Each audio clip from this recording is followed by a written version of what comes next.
the movie itself was good. It was good. I won't say it's great, and here's why. I think the problem is because it's like when you win some, you lose some situation.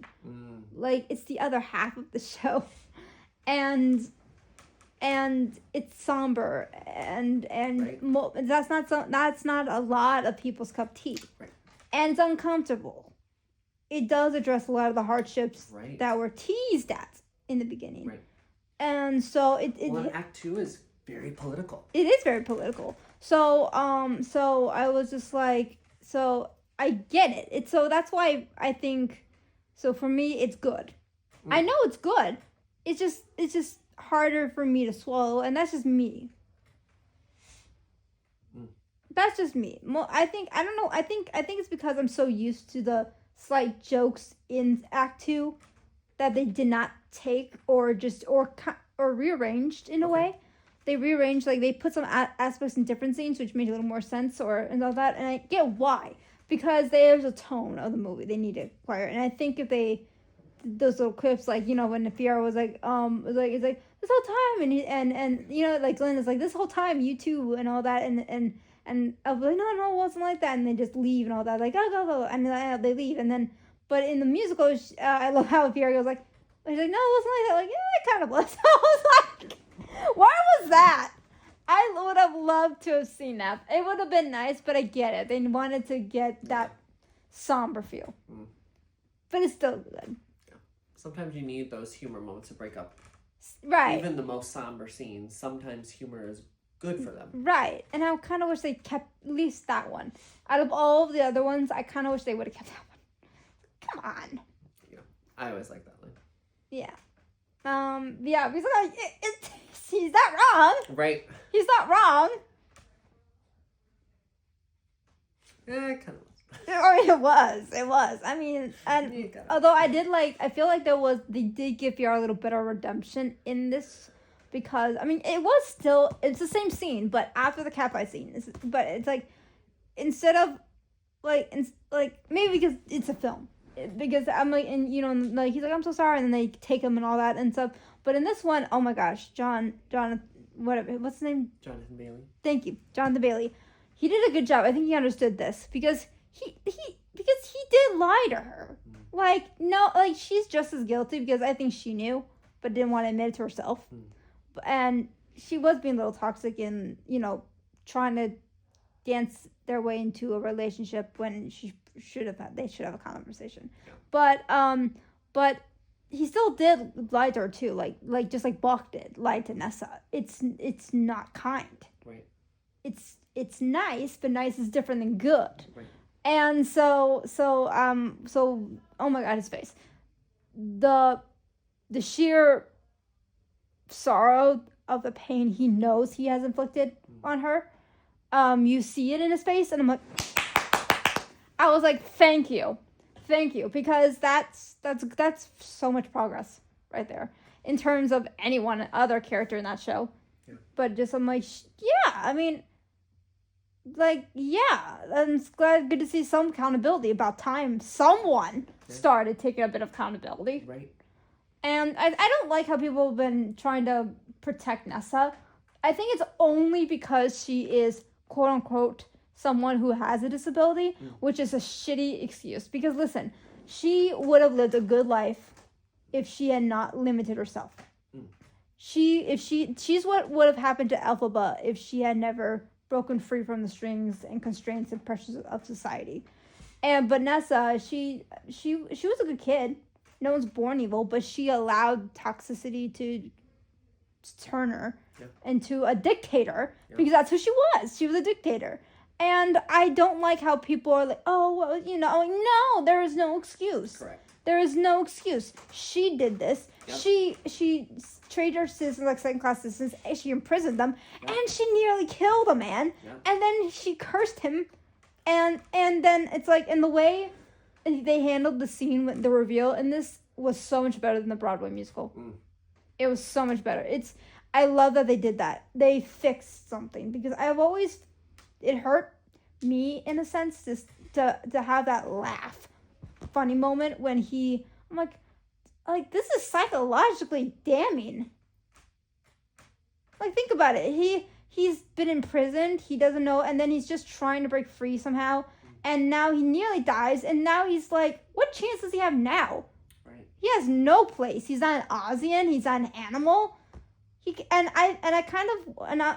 never explicitly say this, but I feel like there's a shot in the film I think could be taken as this, but he does make eye contact with Galinda, and I'm like, oh, what's gonna happen? And then he just turns around and like, because he's still angry because he's doing the white shot, and I'm like, I like to think that's a moment of him already moving past because he's already given up. Because in his head, in Ozian's head, the chance is long gone. Right. What possible chance could he even consider anybody Right. wanting him to be in their life? So it's so heartbreaking. And so and I saw, and the way they did that scene, you saw in the trailer, it's like, what have you done to me? Like, I honestly thought he was gonna kill Nessa for a second. And it was literally like, here's Johnny type moment. I was like, okay. But he's like, it's Alphabet. And then he was like, you could just tell that I don't think, and oh my god, okay. Now, separate the art from the person. Right. I don't like how he treated his ex-wife now, whatever. But the scene, I think he earned something from me as an actor. Because, I mean, I don't know if it was CGI or if it was him, maybe both. But the sorrow and clear frustration on his face, because I don't think he believed her at first, but I think he wanted to believe her in that moment because he's still Bach. Right. He doesn't want to think bad of anybody, but if he has to, it's easier to blame Elphaba. And I think in the sense, by the time he comes back into play, he's already convinced himself, because like, who else could have done it? Right. So. Yep. Also, I think there's an interesting nod, because I don't want to spoil anything for you, but I've always found it interesting how Nessa was able to curse Bach to begin with. I was like, wait a minute, she had magic. Like, no one's talking about this. If Nessa had not given into the dark side, she would have been worthy of the Grimmery. Mm-hmm.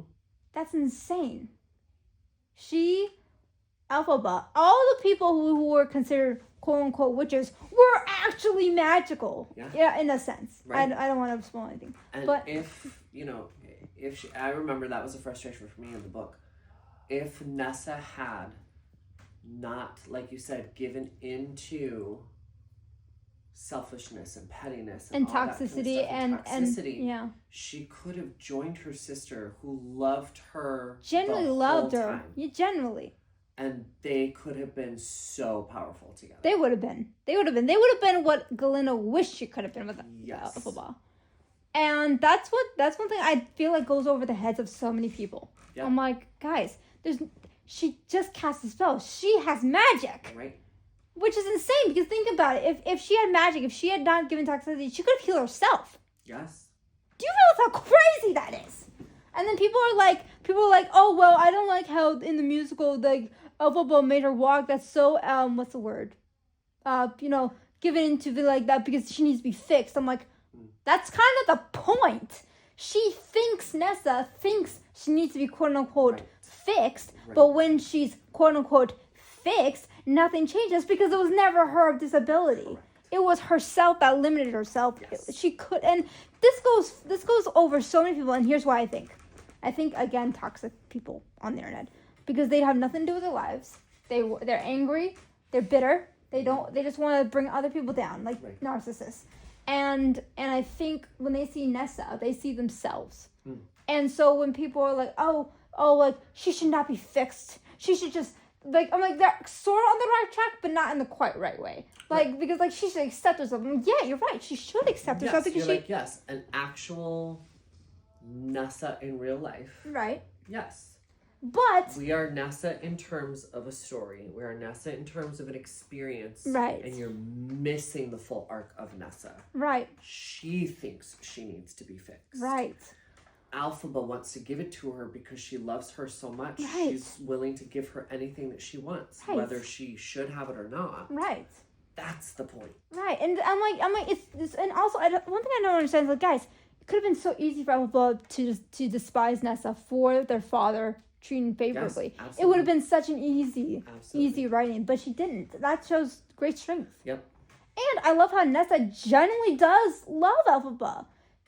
She did. She really did love Elphaba, and they did. I love their very healthy man thing in the beginning of the show. Mm-hmm. She's like, I don't want help, and she went, okay, you got this.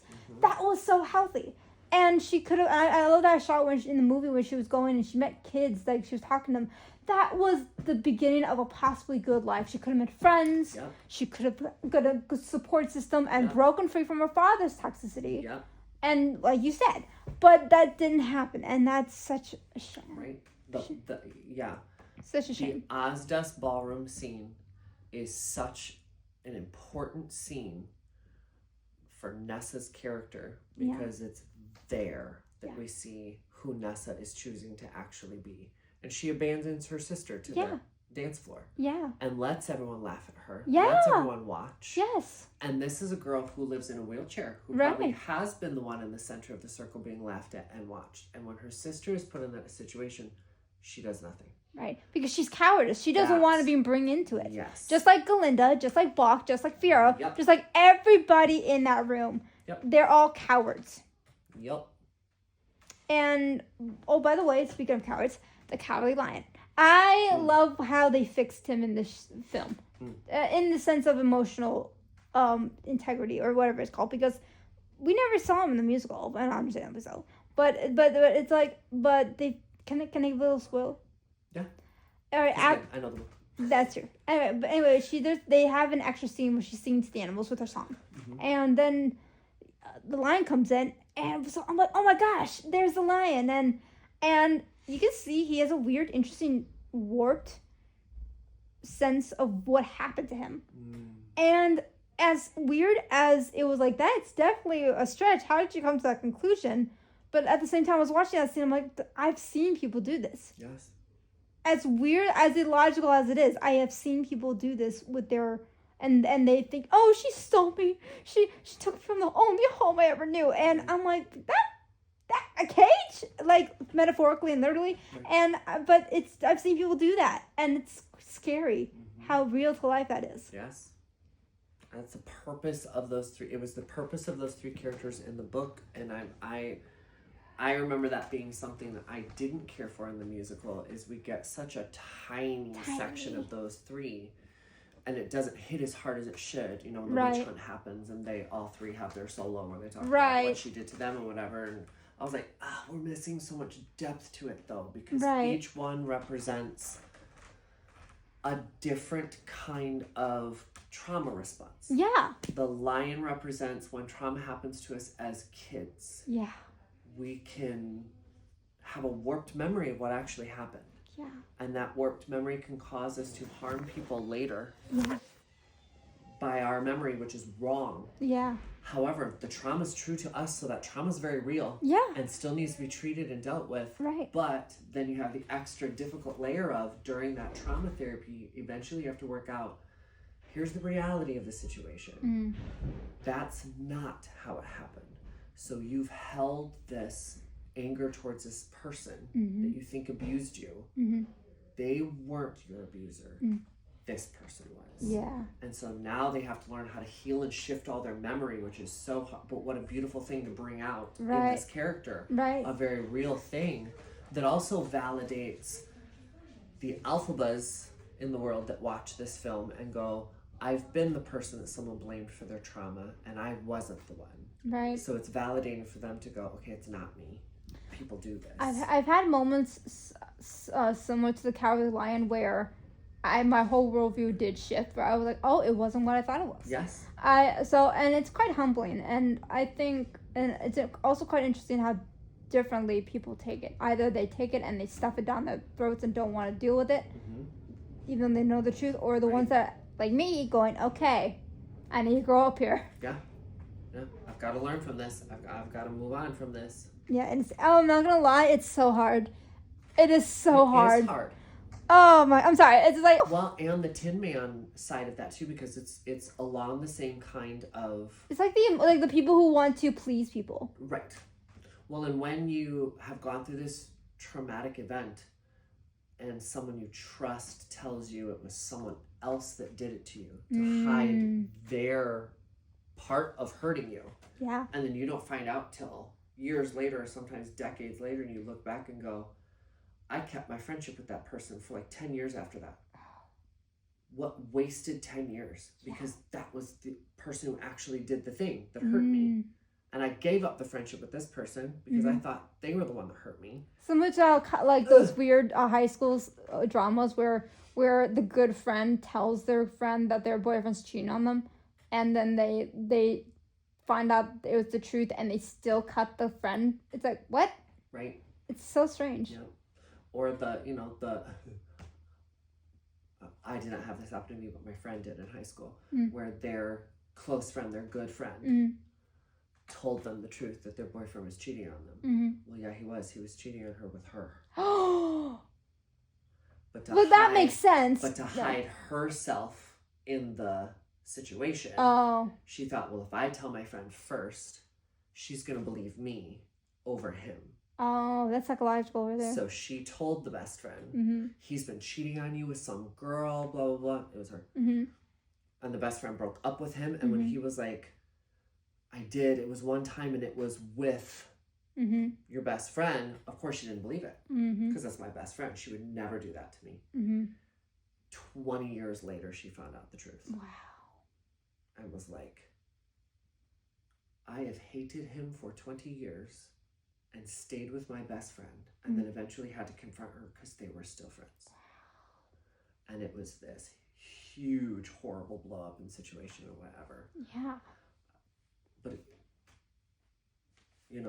it's like it's terrifying. There's so many layers. It's terrifying. Really thinking about it, like you were right next to a person who really hurt you. That's terrifying. Yes, and then manipulated you in the situation, so that they wouldn't be hurt in the hurt that they caused. It's such a mess. It is such a mess. People are messy. So characters like that, I love. Yeah. How they, how the writer of Wicked converted the Tin Man's story and Bach is so brilliant. How he did Cowardly Lion, so brilliant. Yeah. So that then even when you go back and you watch the original film, and you watch them, you see it as Bach and you see it as this lion, and it matches up. It does. Why they're both the way they are. Also, although, I mean, the only thing is, like, it's like, because the Wizard of Oz, Tin Man's so lovely, so kind, and then you see Bach. Bach! I'm sorry, but it's like, he's so angry and scared, and I'm just like, He must have softened around kids because Dorothy was around, which makes sense because it's Dorothy. She's just a little girl, so that would make sense for Bach to go. Okay, let me calm down. Well, and to want to protect this girl in this world where they know the Wicked Witch of the West exists. Right. They're like, we can't let what happened to Nessa happen to her. What happened to Glinda happen to her. So we need to protect her. Yeah, makes sense. And then people are like, how did the Scarecrow and the Tin Man not recognize each other? I'm like, well, one, I think in the movie, I don't know about the musical, but we know years passed. And they're definitely changed. Right. Pun not intended, but they've definitely changed. Right. So I don't think you're going, I'm like, honestly, I've met people that they recognize me in class, but because I'm in the front row, I don't recognize them. And I'm in the class with them. So listen, I'm sorry. I'm so busy looking at the board. Okay, but also, one is now a scarecrow. Right, that's what I mean. Like, I'm pretty sure they're not going to recognize each other. No, there would be no facial recognition. Right. Because their voices would probably change too. So like, yeah. But again, it's been years, so have a hollow tinny sound. Right, we got years spanning changes and people who have not seen each other. It's like it makes sense. Yep. By the way, Jonathan Bailey's walk as the Scarecrow was so on point. I was like, oh my gosh, he gets it. I know he's a theater kid, but it's like just seeing an actor in general understand who they've become. Right. I was like, yes. I don't know why, but I feel like people are asleep. Maybe they are, but they're just not vocalizing it. But the way he walks as the Scarecrow, the way I watch him walk in the silhouettes of witch hunt and all that, and when they enter the green room and all that, I'm just like, he gets it. He gets it. Yep. Also, the girl who played Dorothy, I think she did well. In terms of her mannerisms, I think she. No, she wasn't. I mean, you can tell it's not the same. It's not the same. It's not. But where it counts, she does her job well. I want to give her credit for that because like when she's got the broom, not that silhouette, but when she's up there, but when she's walking out of the room, when you in slight and quick, the way she prances, in a sense, I'm like, oh, that's Dorothy. I get it. I see that. Or when she walks, like with Toto in the shot, when she leaves. Again, Dorothy. So did she try to put on a Judy Garland voice? No. Thank God they did not do anything. Oh, that's no. Thank God they didn't have her talk. They just had her silhouette, and you never saw her face. Oh, nice. Thank God. Thank God. I was hoping they would do that because it's like, listen, it's not a good idea. Yeah. Best to. I was wondering if they were going to give her dialogue and have her have moments. Yes. I feel like that would. I mean, you did technically hear her when she was crying, and I think I heard her say sorry which just threw me off. But it was awful, like, get that shit off your face, and then she just slammed, and you hear her talking to Toto, and that's it. But it's because it's so down and low and all that. It's like it's passable. It's like I can excuse that. Yeah. But yeah. What's your favorite moment from part 2? And why? Well, the problem is there's so many different moments I liked for different reasons. Okay, one of my favorite. So many. Wow. Okay. Oh man, it's too many. There's too many I liked because so many. So the actors brought so much to this, and the creative team and all that. It's like, I think. Okay, one more thing. I found. It was in the trailer and it still stuck with me, but the scene when she comes in down in her pink dress, you'll see what I mean by that. And I don't know what it is. The face she's making.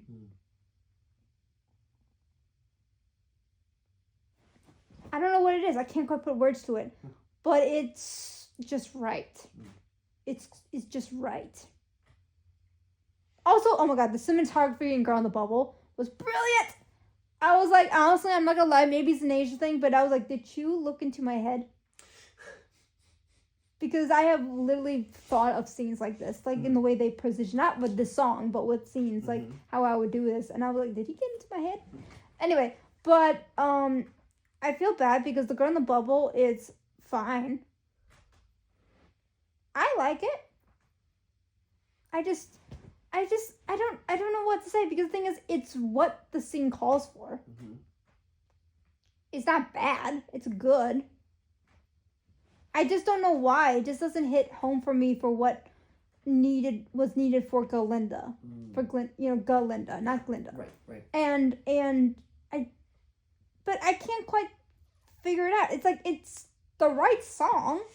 It's the right words. It's the right, I don't know about melody, but it's like it makes sense that she was singing like that, sure.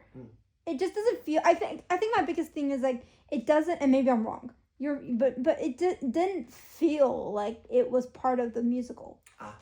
It didn't feel I was wondering within the DNA. Two new songs, whether they feel like they fit within, that's a good way to put it, the DNA of Wicked, or if they feel like they were added. Yeah, and it feels like it was added. It doesn't feel like Wicked. And now, what's it called? No Place Like Home. That did feel more in tune to Wicked. Okay. The thing is, it felt like it could and it couldn't be, because again, I know it's not a musical, but I feel like it's just perfect enough that it could be slipped in. Gotcha. It could be slipped in, and I was like, good job, Cynthia. I felt like that one fitted, and I think if you took cues from like The Wizard and I, and I'm trying to think melody wise, maybe parts of like As Long as You're Mine, that type of thing, and you put that into the song, I think, yeah, it makes sense. So, and that's what I got from this. I mean, I think it fits. No offense to Ari, she's very talented, but it just didn't feel like Glinda. And I feel bad to saying that, but it's just. And then what's worse is Patty Cake Productions. You know Patty Cake Productions? I love Patty Cake. I love that. They never miss with their songs. No. They never. Ever. They. I don't know what their writing skills are on par. They understand the characters they're writing for. They know the shows they're writing for. They understand the DNA of the shows they're writing for when they put into the music. And they just did that Glinda one, if you saw. Yes. And I was like, this is her song. This is what should have been in the musical. And this is the song she should have had. And I'm mad. I'm like, what happened? They should have just hired these two for the songs. I just don't. And I'm not trying to sound like a hater. But the thing is, I think I feel bad because the girl in the bubble technically did his job. It just doesn't. Just musically, they should have worked harder to try to fit it into the Wicked feel. Yeah. Sound. Yeah, I wasn't worried. Just in the small clips that I saw, You I could was tell. like, I'm not worried lyrically because Ariana Grande is such a good lyricist. Yeah. And so is Cynthia. And I was like, I'm not worried about lyrics feeling like they don't fit. But musically, I was concerned. Also, I did feel a little weirded because here's the thing. The first part of it, she's like, there's that beautiful girl with a beautiful life. Like that and all that. Such a beautiful life built on. If they had kept it like that the whole time, I think it would have been better. Keep it more simplistic. Yeah. I like that. And then all of a sudden, like, after she sings, like, blissfully floating above. And then it's like, it feels like there's a shift, but I'm hearing it, and technically there's not. But it feels like a shift. Maybe there is, but I'm not hearing it. I don't know what it is, but then she's like, but true. I'm like, and that's where it loses me. That's where it loses me. I'm like, if they had just kept it like the beginning, I think it would have been much better. I don't know why. So like a melodic change happens that something like kind that. of disconnects a little bit. Yeah, it must be a melodic change because it just threw me out of the song then. I'm like, because if they had just kept it that, I saw them because she's still a princess. Let's be honest. Right. She's a princess. But she's solemn. And if they had kept it like that, it would have been a nice, quiet, very appropriately, because especially after the song we just heard, which is the witch hunts thing. And it would have been nice, but I don't know, I just like the first part, and after that it loses me. It just loses me. Still good, but it just loses me. Yeah, I was concerned. Yeah. I would absolutely, and I have been, I love singing Girl in the Bubble. It's fun. I could sing it, yay. I don't know why, but I was like, am I going to be able to sing the song? Because knowing Ari, I was like, I'm not a pop singer. I was more concerned for Girl in the Bubble just because Glinda is my favorite character in Wicked. Right, whose isn't, right? She just, I get her. I love the depth of her. I love the roller coaster ride that character goes on when she's played correctly. And man, did Ari play her correctly. Yes! Oh my gosh. Okay, I know I told you this already, but I'll get this for the video. But oh my gosh. No offense to the Broadway performers. Some of them did get it, others didn't. But I didn't like how they leaned more on the quirky side. And I'm like, guys, she's a princess. No one's going to follow a girl like that unless she is magnetic. She has to draw you in. Yes. And you're not going to draw into a quirky girl. You're going to draw into a Disney princess. Whether you like it or not. You are not going to be drawn to Audrey Hepburn. Unless it's Audrey Hepburn. Like, it's Audrey Hepburn, man. And why? Because it's a quiet grace. And you like Cinderella, Belle, like dignified and gracious and graceful in the mature sense. Of course you're going to love her. And all that. But it's just like, but then, anyway, so when I saw Ari, I'm like, thank you. I feel like now more Glindas, thankfully for the actors who are going to go play her, they're going to lean into that, thank God, because yeah, this is also an element I feel people have forgotten.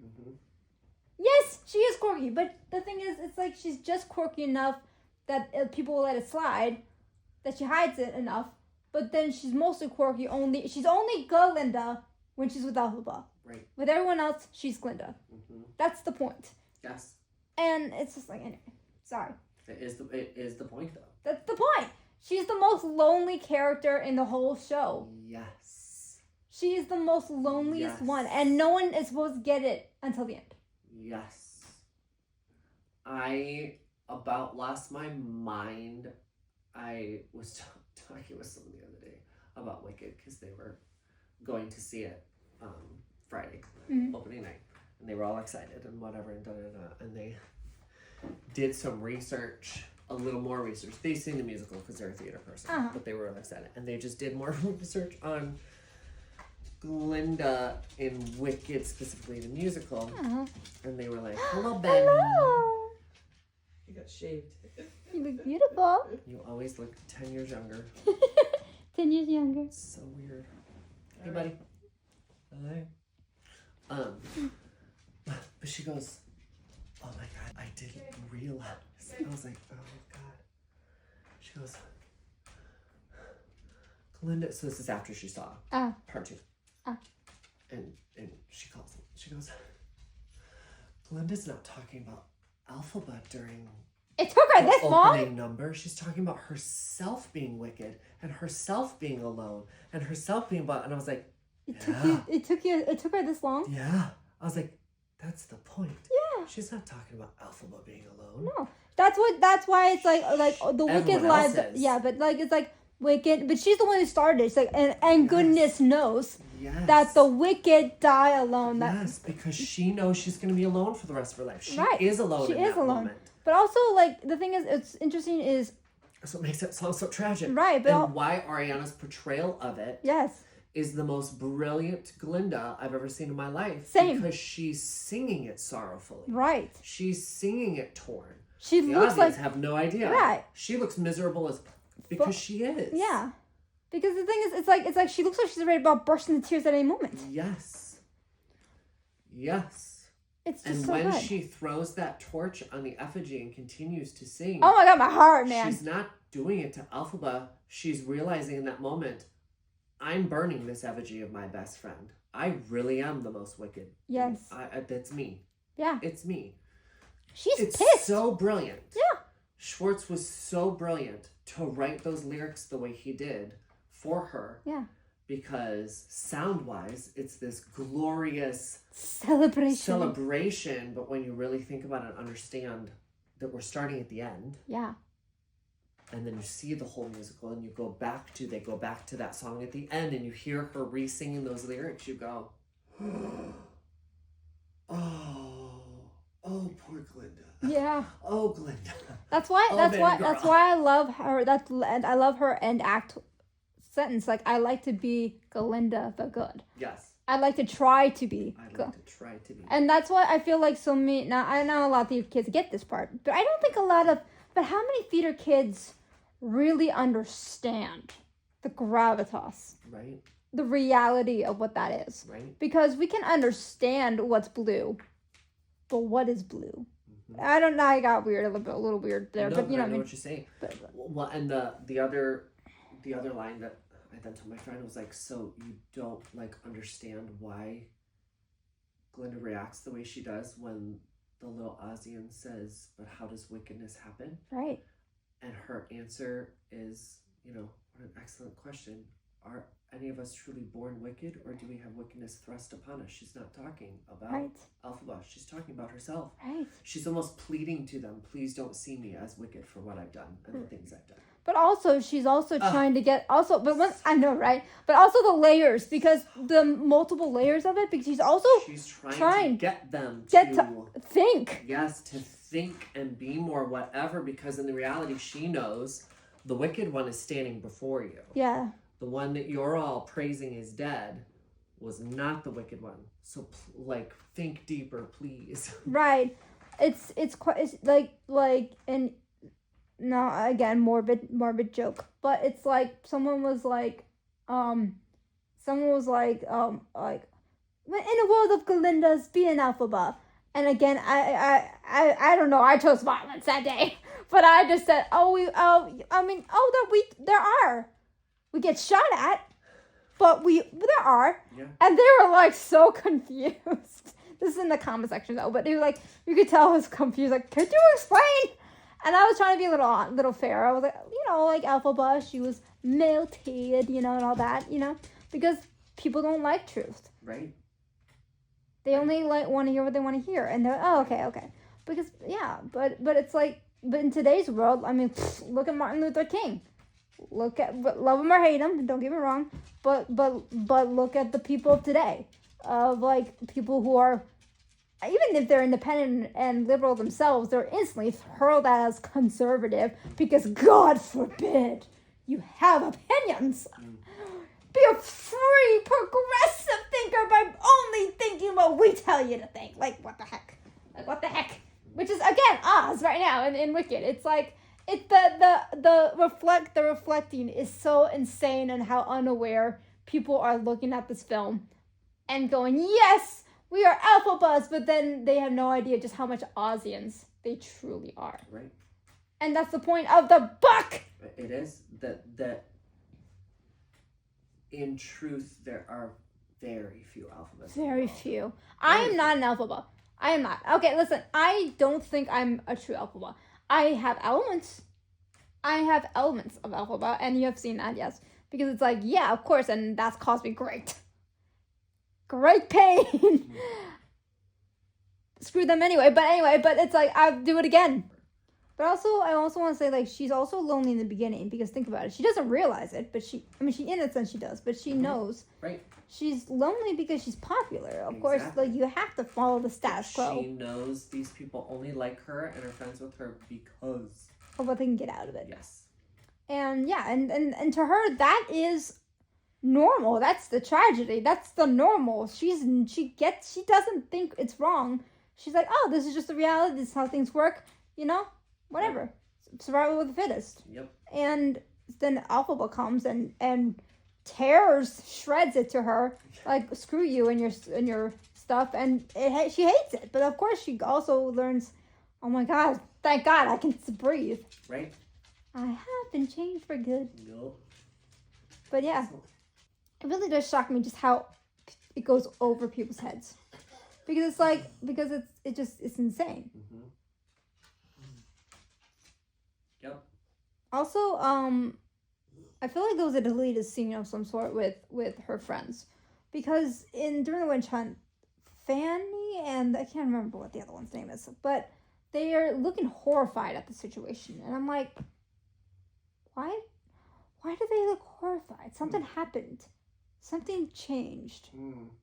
I don't know what's going on, because usually they would probably be like, look scared, like, yeah, get the witch or something, like, like, oh, looking around and all that, helping out, but they look genuinely horrified looking at the people. And I'm like, something shifted. And also then at the end, the animals do return. Yay. I'm glad they put that in the film. And they're opening up the gates, and now I'm like, what if after the wedding, we didn't get to see this, what if after the wedding they somehow got entangled with the animal creatures and would help hiding them? And through that, they started finally thinking and going, wait a minute, we went to school with Elphaba. She was, I mean, like I can imagine them, not, like, of course they're not going to talk or anything, but they're going to start having doubts, like, wait a minute, we knew her. We didn't know her, but we were around her enough to know that she wasn't violent. Right. She wasn't crazy, and it would have been interesting if, oh, like, this cub, she kidnapped you and all that, and then imagine them watching this, like, we were there before we passed out. This cub was in a cage. And I've always wondered, what would have been their reaction when they heard the news after Metamorph, like, this wicked witch, and all that, and they're like, but she just left. Right. Too. She was invited. We were there. She was, like, I've always wondered what these students were thinking when they heard these later on stories. And I like to think that moment of horrifying look on their faces when they were seeing the witch hunt was that look of that moment when they went, what are we doing? Right. What's going on? And I like to think that, but it just caught me off guard. I was like, something happened. And I think there was a deleted scene or something. Something must have happened. Someone else just, one of my other theater friends just posted that on their Facebook earlier this morning, and I saw that they were like, there are a couple of what feels like jump cuts. Yes. In the movie, where all of a sudden a specific character behaves differently between two scenes. That Yes. they're like, I wonder if there's gonna be an extended version because they had to cut out so much. Yeah. For time. Yeah. That would make it more, seamless. Yeah. So I wonder if that's one too. Yeah, because it's like I don't understand the wizard, because here in the sense there was this maybe this is the jump cut, but after the fiasco with Elphaba, next time we see him, he looks so dejected. I'm like, why does he look dejected? Was he really hoping to make amends with Elphaba, and why? Like what? Because we know he wanted a family, right? And this man just has been helping people to kill this girl. Why is he somber? What's gotten him into that? And also, I've always wondered. There's in the first part when he looks at Elphaba, he's like, "It's like I already know you," and I'm like, "Are we gonna get more elaborate on that?" I wish we get that, because it's like he recognized her mother in her, and I like to think that. And maybe it's just like he gets whenever he thinks about it, it's like, why does she remind me so much of someone I once knew, or something? And that would have been so good to fully stick the dagger in when the reveal happens, but we don't get that. So but yeah, when you said that, I'm like, yeah, what happened? People started acting differently.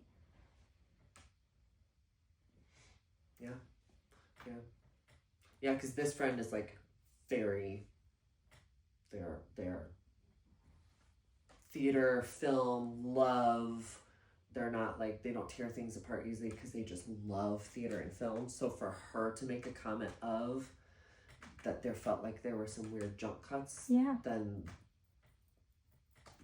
they must be pretty, substantial. Yeah. Because for her to be like, right. Like, I was just noticing these things. Like, it was like, what the heck? Why isn't no one talking about this? And, yeah, it's just weird. Also, I kind of wish... we do know there was a scene... There was reportedly a scene where Fiyero and Glinda would have been a little more romantic with each other. But they cut it because they didn't want to make it that much more convoluted. And, yeah, and I get that.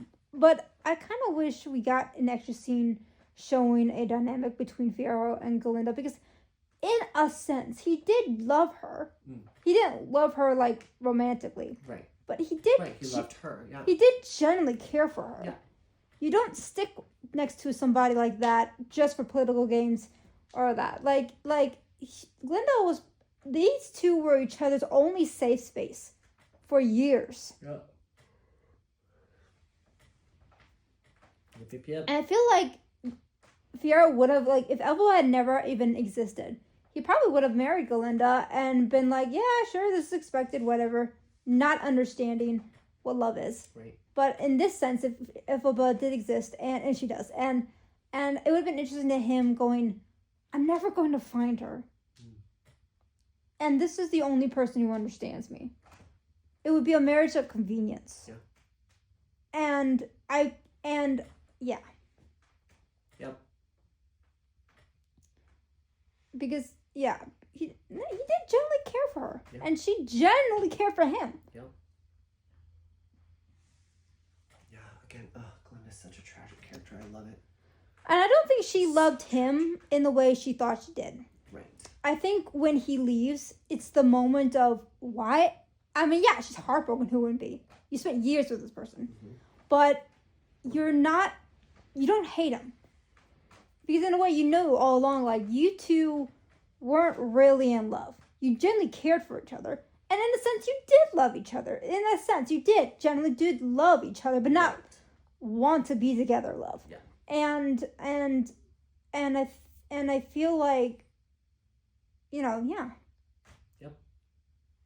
I've always wondered one more thing. I know we're losing out of time, but I just want to say, like, I like to think in, like, cross-reference, if when she sees Dorothy again and helps her get home, and she sees the scarecrow.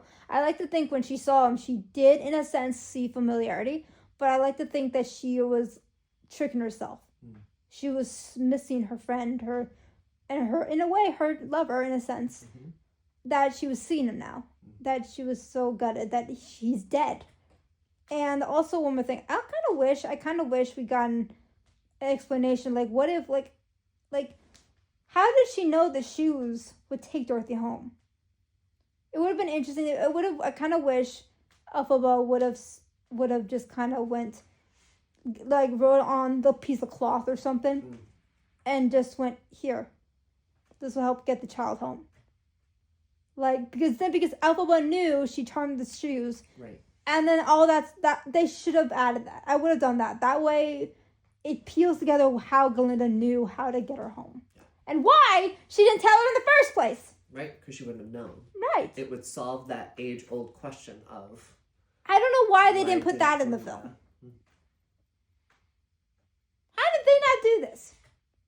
They had the key, the piece of cloth, this entire time. Yeah. That would have been a nice little something in there.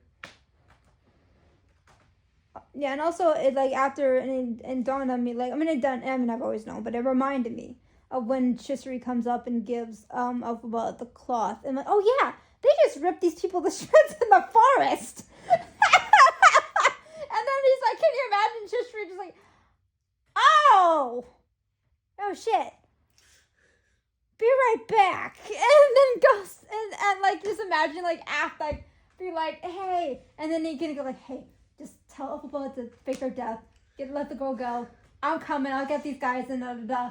And then he's like, okay, and then they jump on him and it's ripped into shreds, like, sorry for this, just like trying to sell the fact, just like that. And then he gives it to Elphaba, and Elphaba being like a visionary, like she gets like, got it. And that's when she turns and says, I surrender.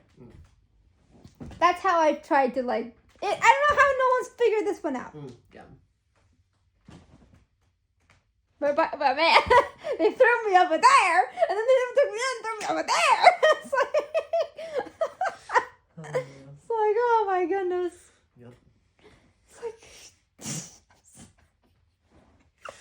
Poor Fiyero. oh my gosh. Poor Fiyero. He's been through it, man. Although I do have to wonder now, because what I've always wondered with the song Nogody, like, let him never die, let him never die. I'm like, is he going to outlive Elphaba now? I mean, technically, we don't know how long Elphaba will live. I mean, because she has magic, is she immortal? Because generally in fantasy films, when someone has magic, they're pretty much, They can ageless. slow down the aging process. So, but also with how powerful we know Elphaba can become and probably will become as she furthers her knowledge of the grimoire, is she going to be able to undo his curse? You can't undo a spell once it's been cast. But can Elphaba? Oh. Without the grimoire, can Elphaba? Ooh. That's always been something in my mind. No, that's a good point. I love that.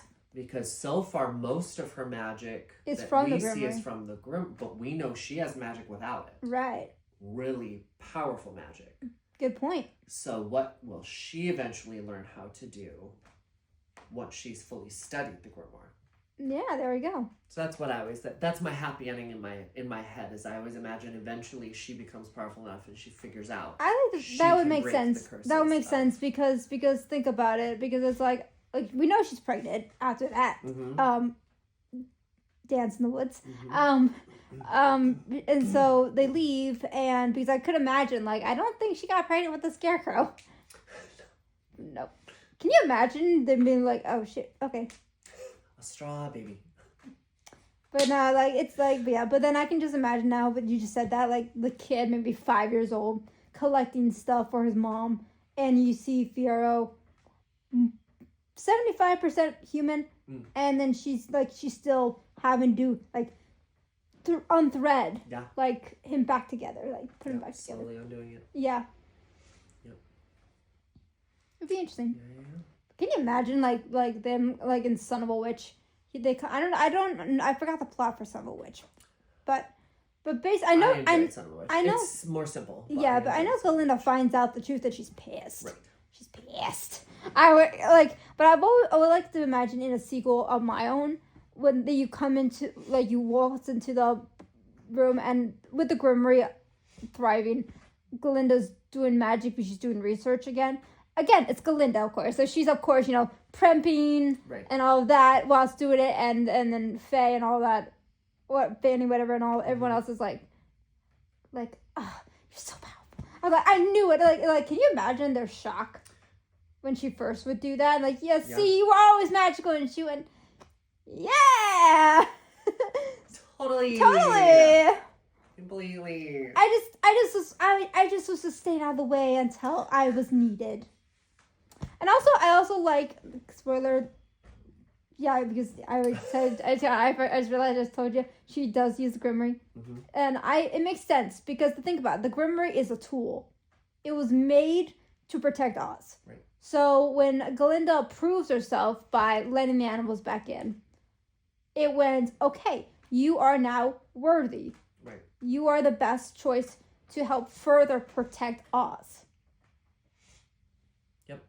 And I like to think in Son of a Witch, like, eventually, I don't like that Galinda got married to someone else and had her own son. I'm not a fan of that. I mean, it makes sense, but in another sense, it doesn't.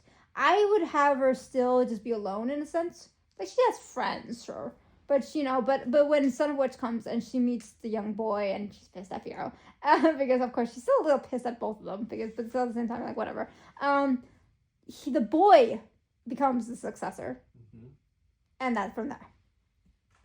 Because, I can see no reason why there would need to be both of them having kids being both so powerful. Now, it could happen, but I don't know why, but I just can't imagine Galinda. The old Galinda would have absolutely married first but she never would have married anybody because she could never have trusted anybody, especially with such a powerful tool. The only one she would have ever been able to trust would have been Fiyero. So that's why I don't think this Galinda would ever get married. She might maybe adopt. Like, she find another child with magic, and she takes it in, and generally wants a cure for it. But that I can see then keeping that. Yeah. But I can't see her. I think, like, when I read the book for the first time, I took it as, because again, I'd read the first one, and I know the musical by the time I finally read Son of a Witch. I almost read it that she only married to have a son, because she wanted a son and wanted a child. Oh, and so okay. the man is just there so she can have a baby. And then she's like, I'm done, thank you. That's fair. Because that was always the energy I got, because she loved the son so much. Yeah. That I think it was, I've messed up so much in my life. My parents messed up so much in my life by how they raised me that I want to do it correctly. Yeah. Because whoever's going to be my successor, I want it to be someone who's going to do it correctly, who's going to learn from all my mistakes, who will know what causes wickedness and avoids it himself, that kind of thing. That's kind of how I always saw it. Yeah, that makes sense.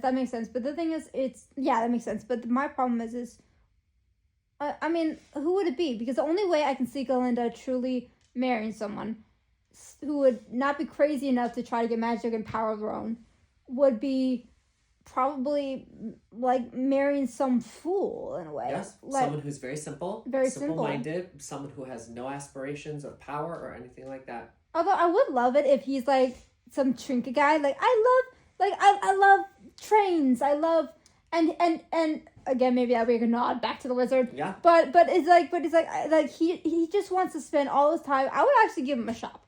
He has a train shop. She met him at a train shop. He owns a train shop. He sells train shop toys to children. And that's all he is, and that's all he wants to be, and that's good. Yeah, because then she knows he's also going to be a wonderful dad to my son. Yeah, and he's happy.